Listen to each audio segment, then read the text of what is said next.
Yes, guys, hello, welcome to the next video of the permutation and combination that is maths.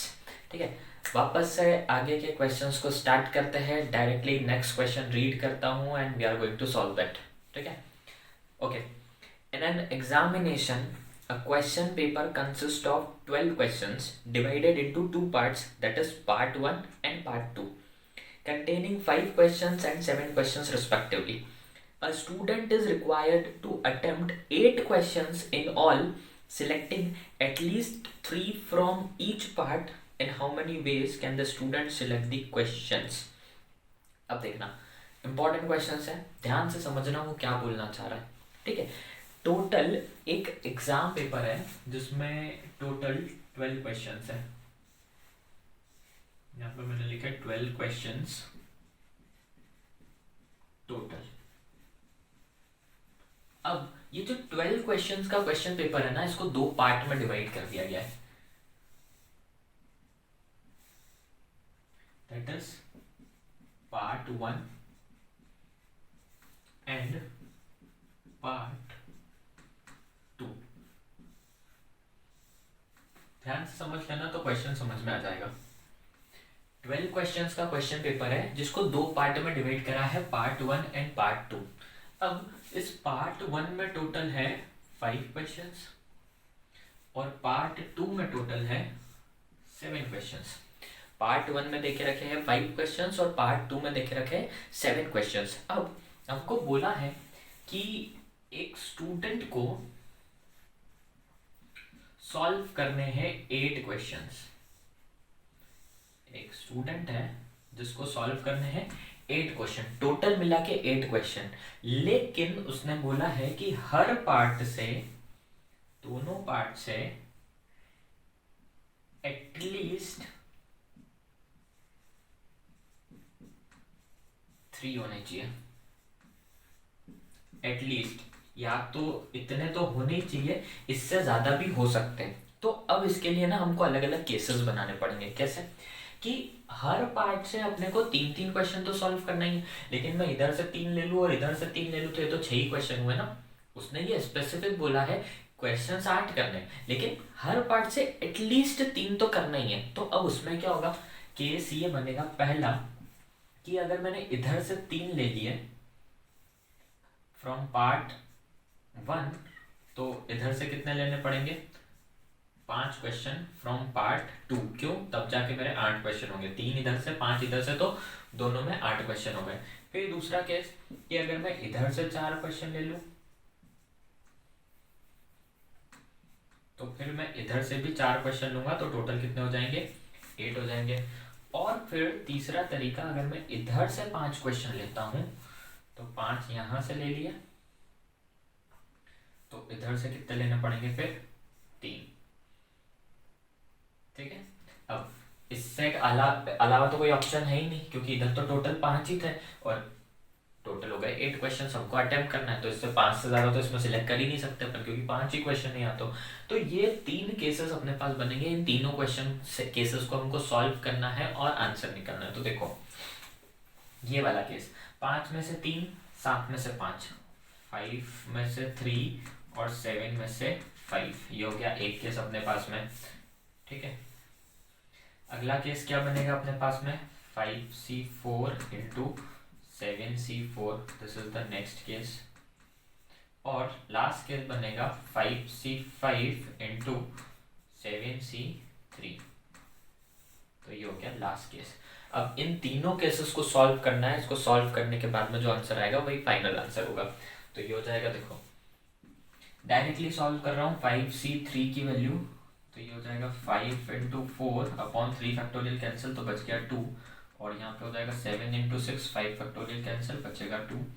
तो यहाँ पे हो गया ये 2 मतलब 10 और इंटू यहाँ पे 3 मतलब 21. तो फर्स्ट पार्ट का आंसर आ गया आपका 210. ये आ गया फर्स्ट पार्ट का आंसर 210. सिमिलरली मैं अगला पार्ट सॉल्व कर लेता हूँ. ये हो जाएगा 5c4 तो 5 होता है और 7c4 को सॉल्व करेंगे तो 7 into 6 into 5 upon 3 into 2 into 1, तो ये 3 इंटू 6 तो कैंसिल हो गया. ये हो गया 5 5 25, 25 इंटू 7 दैट इज 175। ठीक है, 5 5 25, 25 × 6 150 होता है। ठीक है, तो ये हो जाएगा 175 करेक्ट। ये दूसरा पार्ट हो गया। और तीसरा पार्ट 5C5, 5C5 की वैल्यू 1 और 7C3, तो 7C3 हो जाएगा 7 × 6 × 5 × 4 अपॉन में 6 × 5, 4 फैक्टोरियल कैंसिल हो गया और अपॉन में बचा 3 फैक्टोरियल, तो ये बच गया 6 और यहाँ गया 35। ठीक है, तो यहाँ पर इसका आंसर हो गया 35। तो फाइनल आंसर अगर मुझे लिखना है तो ये हो जाएगा 210 प्लस 175 प्लस 35, तो ये हो जाएगा 10 12 और 420। ये 420 इज द फाइनल आंसर। 420 तरीके हैं अपने पास में क्वेश्चंस को सॉल्व करने के।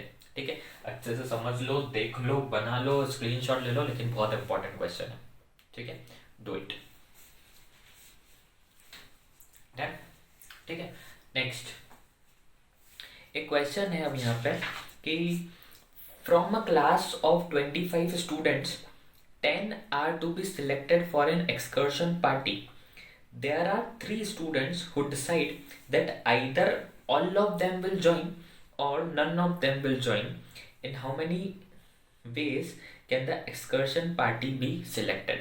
अब देखो ध्यान से, एक क्लास में 25 स्टूडेंट है, 25 में से अपने को सिलेक्ट करना है 10 स्टूडेंट। अब बच्चे हैं, किसी का ग्रुप रहता है, फ्रेंड्स रहता है, तो वो उसके अकॉर्डिंग बात करते हैं। तो उसमें से 3 दोस्त ऐसे थे जिन्होंने बोला कि जाएंगे तो या तो हम तीनों जाएंगे, या तो हमको तीनों को लेके जाओ, या तो हम तीनों ही नहीं जाएंगे, तीनों को मत लेके जाओ।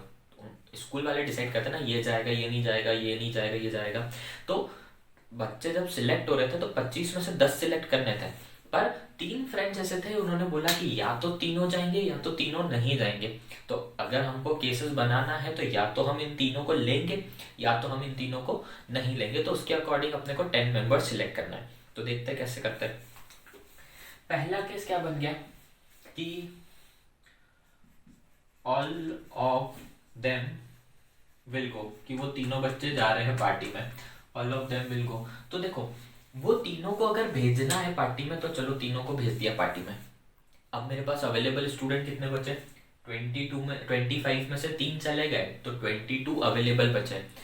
अब मुझे पार्टी में मैंने इनको भेज दिया है, तो पार्टी में तो 10 की जगह थी, 3 पार्टी में पहुंच गए, तो अब बच्चे कितने, और मैं 7 भेज सकता हूँ। 3 भेज दिया ना, तो और कितने भेज सकता हूँ, 7 भेज सकता हूँ। मतलब अब जो मेरे पास में 22 अवेलेबल है,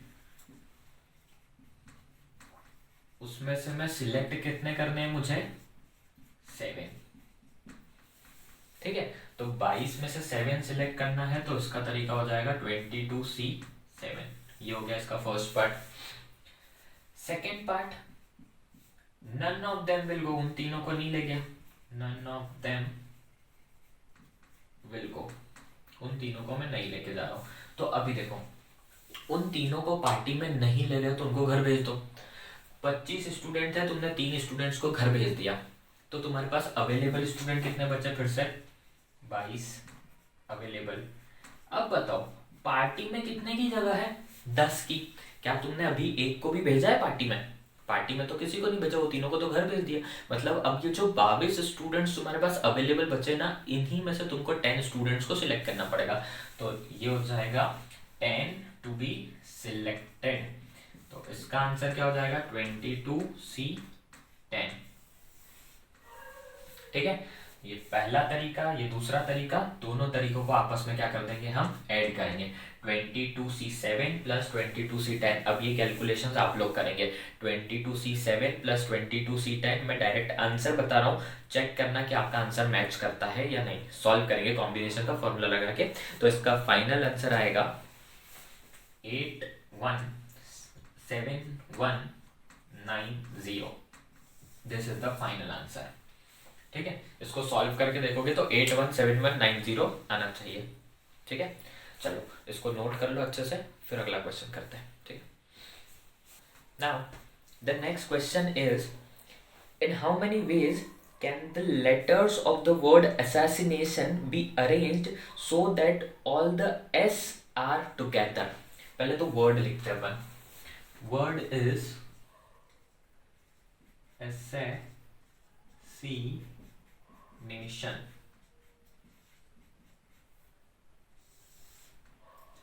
Assassination.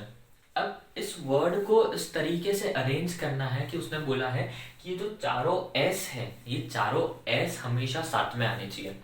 तो पहली चीज यहाँ पे क्या करेंगे हम कि पहले तो वो तरीके निकालो जिसमें चारों एस साथ में आ रहे हैं. ठीक है, तो देखो मैंने क्या करा, इन चारों एस को साथ में लिख के इसका बना दिया एक पैकेट. ठीक है, उसने बोला है 4s आर टुगेदर, तो ये चारों s को उठा के मैंने क्या बना दिया, एक पैकेट. अब बाकी के जितने भी लेटर्स बचे हैं हम उनको लिख लेते हैं.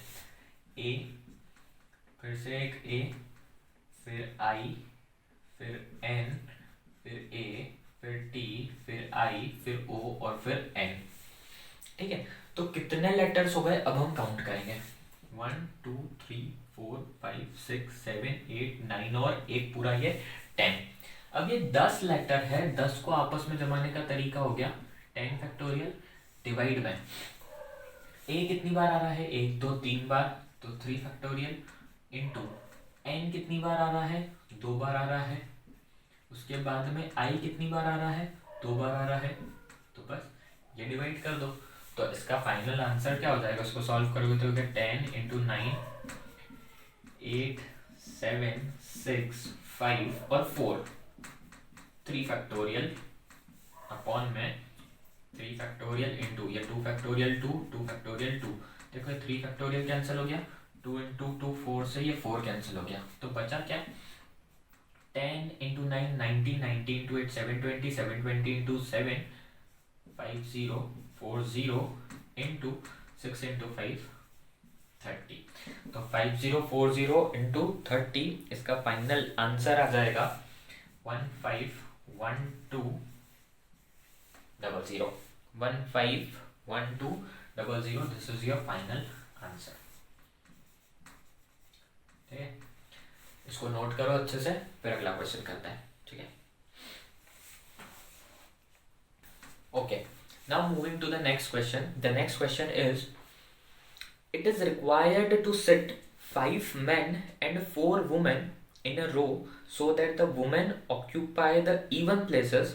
How many such arrangements are possible? ठीक है, देखो अपने पास टोटल 5 मैन है और 4 वुमेन है. इनको एक रो में अरेंज करना है और इस तरीके से अरेंज करना है कि वुमेन्स की आनी चाहिए इवन प्लेसेस. मतलब अगर ये 4 वुमेन है तो 4 वुमेन, इवन प्लेसेस कहाँ से शुरू होगी, 2 से. तो वुमेन की जो प्लेसेस हो जाएगी 2 4 6 और 8. ये हो गई वुमेन की पोजीशंस. अब अपने पास कितनी पोजीशन बची अपन ये देख लेते हैं. अपने पास पोजीशन क्या है, मैन को बिठाना है, तो 1 3 5 7 और 9. अब सुनो, वुमेन की पोजीशन कौन सी है, 2 4 6 8. पर ये जरूरी थोड़ी ना कि जो वुमेन यहाँ बैठ गई वो हमेशा 2 पे ही बैठेगी. उसने बोला है कि वुमेन इवन पे जा सकती है, इवन प्लेसेस पे होना चाहिए. तो हो सकता है ना ये वाली वुमेन 2 वाली 4 पे आ जाए, 4 वाली 8 पे आ जाए, 8 वाली 6 पे आ जाए. ये इन 4 इवन पोजीशन पे तो शफल कर सकती है.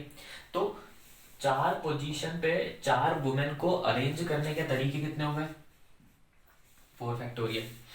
फिर 1 2 3 4 5 ये मेंस की पोजीशन है, 1 3 5 7 9. तो 5 पोजीशन पे 5 मेन को प्लेस करने के तरीके कितने हो गए, 5 फैक्टोरियल. फाइनल आंसर कितना आएगा, 120 इंटू 24. ये 4 फैक्टोरियल 24 और ये. ठीक है, तो यहाँ पे हो जाएगा 24 इंटू 2 इज 48, 24 इंटू 1 इज 24 और 4 28, 2880 वेस. ये हो गया हमारा फाइनल आंसर. ठीक है, इसको नोट कर लो, फिर आगे देखते हैं. Now next question. The next question is, Determine the number of 5 card combination out of a deck of 52 card if each selection of 5 cards has exactly one king. अब उसने हमको ये बोल के रखा है कि भैया एक किंग होना चाहिए, ठीक है। तो ऐसा सेम क्वेश्चन अपन पहले कर चुके हैं पिछले वीडियो में, जब हमने बोला था कि एक इक्का होना चाहिए। सेम कंडीशन हो जाएगी कि 52 कार्ड्स है, 5 कार्ड सिलेक्ट करने हैं, एक किंग होना चाहिए और बाकी के 4 जो होने चाहिए वो अदर होने चाहिए। तो देखो किंग होते हैं 4 और अदर होते हैं 48 किंग के अलावा। तो यहाँ पे आंसर आ जाएगा 48C4 इंटू 4C1। इसको सॉल्व कर लेना, फाइनल आंसर निकल जाएगा, ठीक है। हमने पिछले क्वेश्चंस में पिछले वीडियो में निकाला हुआ है, वो आंसर देख लेना। आंसर सेम आएगा क्योंकि तरीका सेम है, ठीक है। नोट कर लो इसको, फिर अगला बता रहा हूँ। चलिए अब यहाँ पर ना हम लोगों का पूरा चैप्टर परम्यूटेशन एंड कॉम्बिनेशन खत्म होता है, ठीक है। सारे पैटर्न के क्वेश्चंस, चाहे वो कैलकुलेशन से रिलेटेड हो, चाहे वो फैक्टोरियल से रिलेटेड हो, चाहे एलिमेंट्स की प्लेसिंग और पोजीशन से रिलेटेड हो, परम्यूटेशन हो गया, कॉम्बिनेशन हो गया और मिक्स अप प्रॉब्लम, सब के सब अपने कंप्लीट हो गए, ठीक है। अब यहाँ पर इस चैप्टर में आप बुक में से और क्वेश्चंस प्रैक्टिस करिए। कोई डाउट होता है तो स्कूल में आके पूछ लेना। ये चैप्टर वीडियोस के पार्ट पे पूरा कंप्लीट हो चुका है, ठीक है। तो इस पूरे चैप्टर के अगर आप वीडियोस देखोगे तो टोटल 7 या 8 वीडियोस है पूरे, उसमें ये चैप्टर कंप्लीट हो गया है। नेक्स्ट वीडियो जब भी आएगा उसमें हम नया चैप्टर स्टार्ट करेंगे, ठीक है। Till then take care, bye bye, और इसकी प्रैक्टिस अच्छे से करते रहना, ठीक है।